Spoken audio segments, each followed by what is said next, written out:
শীতের সকালে ঢাকা থেকে চায়ের শহর সিলেটে উড়ে এলেন প্রধান নির্বাচক গাজী আশরাফ হোসেন লিপু।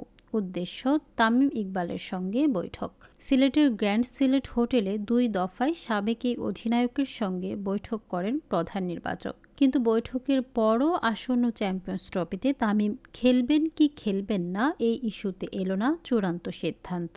আগামী 2-3 দিনের মধ্যে নিজের পরিবার ও শুভাকাঙ্ক্ষীদের সঙ্গে কথা বলে চ্যাম্পিয়ন্স ট্রফিতে খেলার ব্যাপারে সিদ্ধান্ত জানাবেন বাঁহাতি এ ওপেনার। তামিমের সঙ্গে বৈঠক শেষে এমনটাই জানিয়েছেন বিসিবির প্রধান নির্বাচক গাজী আশরাফ হোসেন লিপু।